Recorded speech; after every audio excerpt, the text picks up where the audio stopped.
अब हम देखते हैं अध्याय एक नजर में। देखिए हमने पूरा अध्याय पढ़ लिया, उसके प्रश्न उत्तर भी देख लिए। अब एक नजर में अध्याय हमें यहाँ पे देखने से, हमें अध्याय एक नजर में देखने से फायदा ये है कि हमें पूरे अध्याय का जो निचोड़ होता है वो तो एक एक पॉइंट हमें यहाँ पे मिलता है। मतलब कहने का मतलब ये है कि यहाँ पे हमें टू द पॉइंट बात मिलती है। तो इसमें पहला पॉइंट है कि कोशिका जीवन की मूलभूत संरचनात्मक इकाई है। ये हम पढ़ भी चुके हैं और एक बार हम डिस्कस कर लेते हैं कि इसको जीवन की मूलभूत संरचनात्मक इकाई क्यों कहते हैं। क्योंकि सभी जीव जो होते हैं इस कोशिका के द्वारा ही बनते हैं और जीवों के जो मौलिक कार्य होते हैं वो सभी मौलिक कार्य इस कोशिका के द्वारा संपन्न तथा प्रतिपादित होते हैं। इसलिए कोशिका को मूलभूत जीवन की मूलभूत संरचनात्मक इकाई कहते हैं। अब हम देखते हैं अगला पॉइंट। कोशिका की का सबसे पहले पता रॉबर्ट हुक ने लगाया था। हमने इसका पूरा उदाहरण भी दिया था कि रॉबर्ट हुक साहब ने किस प्रकार से कोशिका की खोज की थी। इन्होंने सर्वप्रथम अपने स्वनिर्मित कोशिका का स्वनिर्मित सूक्ष्मदर्शी के द्वारा कोशिका का अध्ययन किया था और वो कोशिका के जो अध्ययन किया था वह एक कार्क का पतला टुकड़ा, उसकी काट को इन्होंने माइक्रोस्कोप में देखा और इन्हें इस प्रकार से कुछ छोटे छोटे इसमें क्या दिखे, कक्षकों जैसे कुछ संरचनाएं दिखाई दी और इनको ही इन्होंने क्या नाम दिया, कोशिका नाम दिया था।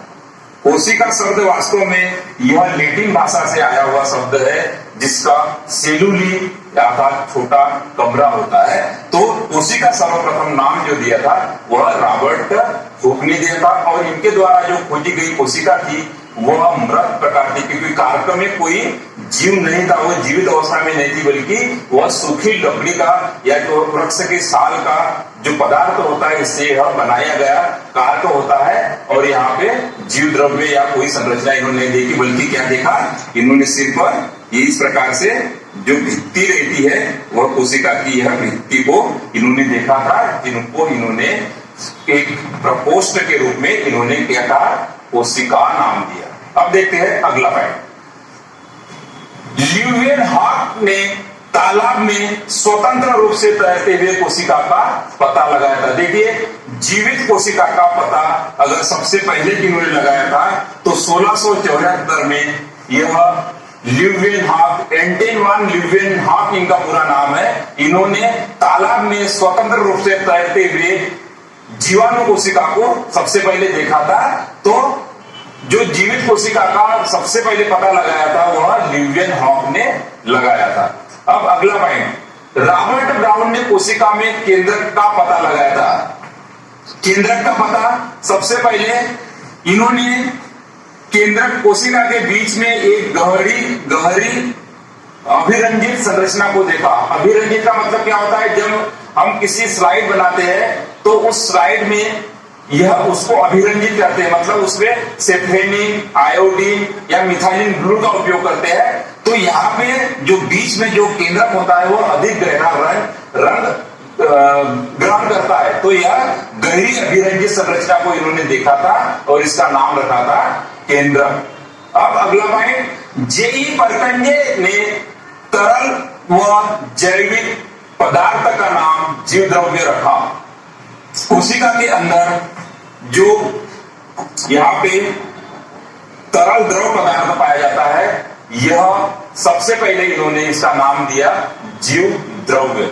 जीव द्रव्य क्या होता है, केंद्र तथा साइटोप्लाज्म या कोशिका द्रव को मिला के पूरा जीव द्रव्य होता है। तो जीव द्रव्य का नाम सबसे पहले इन्होंने जेई परकंजे ने दिया था और यह जो जीव द्रव्य होता है वही हमारे जीवन का आधार होता है। इसमें विभिन्न प्रकार के कार्बनिक तथा अकार्बनिक पदार्थ भी पाए जाते हैं। इसमें केंद्रक और कोशिका अंग भी इसमें पाए जाते हैं। अब नेक्स्ट पॉइंट, यम सिडले तथा टी स्वान ने कोशिका के सिद्धांत को सबसे पहले बताया था। कोशिका सिद्धांत के विषय में बताया था। इन्होंने कोशिका सिद्धांत के बारे में क्या बताया था हमें, कोशिका सिद्धांत में ये होता है कि इन्होंने सर्वप्रथम ये चीज प्रस्तुत की थी कि सभी जीव चाहे कोई भी जीव हो, चाहे जंतु हो या पादप हो या छोटे जीव हो या बड़े जीव हो, सभी जीव कोशिकाओं से बने होते हैं तथा यह कोशिका जो होती है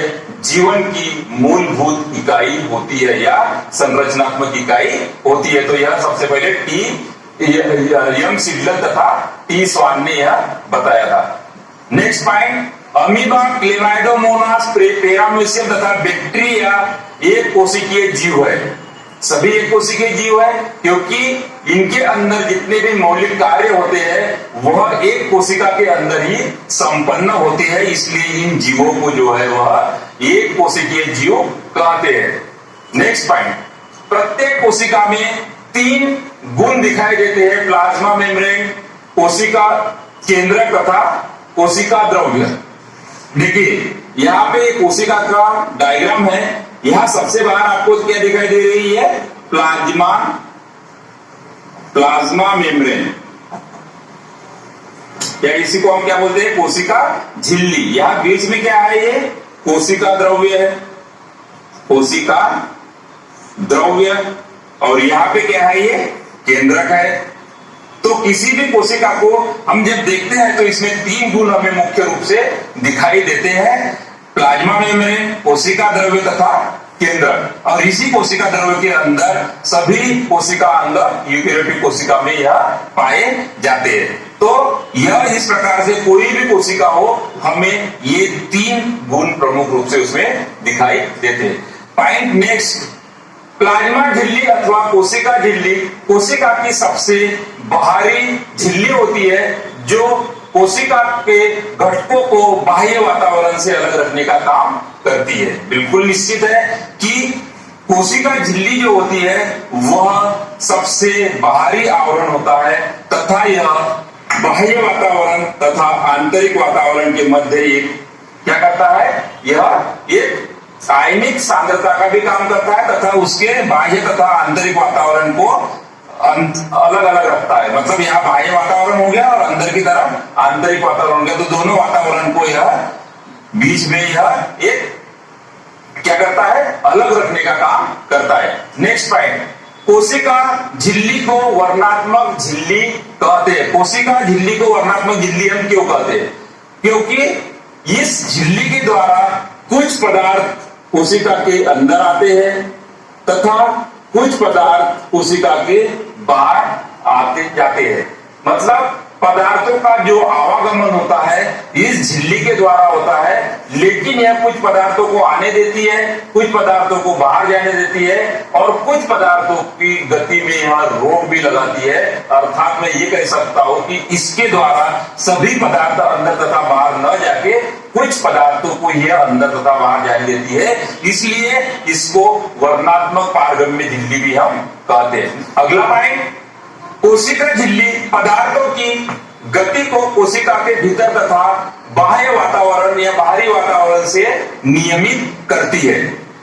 कोशिका झिल्ली जो होती है यह कोशिका की एक सीमांत लेयर होती है तथा यह पदार्थों के अंदर तथा बाहर जाने में यह नियमित या नियमन या नियंत्रित इसके द्वारा होती है, वह कोशिका झिल्ली के द्वारा होती है। अर्थात इसमें जो पदार्थों का आवागमन होता है यह इस झिल्ली के द्वारा ही होता है और उसको नियंत्रित करने का काम कोशिका झिल्ली करती है। हमने जब कोशिका संरचना पढ़ी तो हमने देखा कि यह लिपिड तथा प्रोटीन का बना हुआ इसमें स्तर होता है, तो प्रोटीन्स में कुछ चैनल होते हैं जिसके द्वारा जो पदार्थों का आवागमन होता है उस पर यह नियंत्रण रखने का काम करती है। अब नेक्स्ट पॉइंट,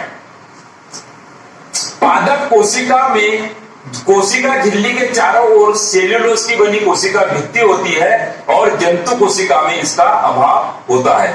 निश्चित ही जो जंतु कोशिका होती है इसके ऊपर कोई भी झिल्ली नहीं होती, अर्थात यह सबसे बाह्य झिल्ली होती है, लेकिन वही भी हमने देखा था कि पादप कोशिका के ऊपर और एक आवरण होता है और इस आवरण को क्या बोलते हैं हम, कोशिका भित्ति या सेल वॉल बोलते हैं। ठीक है, तो इस को क्या बोलते हैं, कोशिका भित्ति बोलते हैं।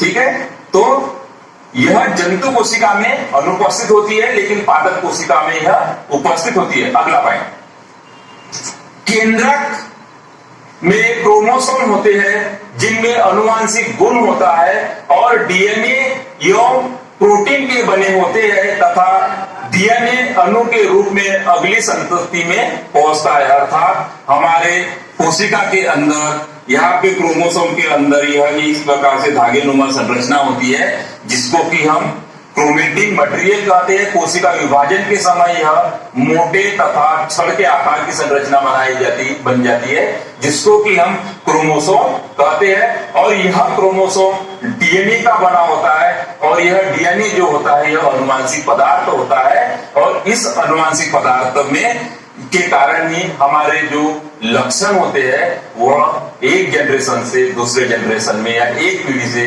दूसरे पीढ़ी में जाने का काम करते हैं। और इस क्रोमोसोम की क्रियात्मक इकाई को हम जीन कहते हैं और जीन जो होते हैं यह अनुवांशिक पदार्थों के वाहक होते हैं। अर्थात हम बोल सकते हैं कि जो अनुवांशिक पदार्थों की जो यूनिट होती है या जो इकाई होती है वह जीन होती है। अगला पॉइंट, प्लाज्मा झिल्ली के अंदर एक तरल पदार्थ होता है जिसे कोशिका द्रव्य कहते हैं। देखिए, प्लाज्मा झिल्ली तथा केंद्रक के मध्य में क्या होता है, यहाँ पे एक तरल पदार्थ होता है जिसको हम क्या बोलते हैं, कोशिका द्रव्य बोलते हैं, कोशिका द्रव्य। और इस कोशिका द्रव्य में ही कोशिका अंगक हमारे यूकेरियोटिक कोशिका में पाए जाते हैं। तो यह बहुत ही महत्वपूर्ण होता है। यह भी कार्बनिक तथा अकार्बनिक पदार्थ होते हैं इसमें, तो उससे मिलकर बना होता है। कुछ पोषक पदार्थ होते हैं, खनिज लवण होते हैं और इसके अंदर ही सभी कोशिका अंदर पाए जाते हैं। अब अगला पॉइंट, कोशिका द्रव एवं केंद्रक मिलके जीव द्रव्य बनाते हैं। देखो, जीव द्रव्य फिर से आ गया है कि जीव द्रव्य जो होता है वह किससे मिलकर बना होता है, केंद्रक तथा इस कोशिका द्रव्य को अगर मिला देते हैं, केंद्रक और कोशिका द्रव्य, इन दोनों से मिलकर बनता है जीव द्रव्य। ठीक है, अगर हम केंद्रक तथा कोशिका द्रव्य को मिला देते हैं तो क्या बनता है, जीव द्रव्य कहलाता है।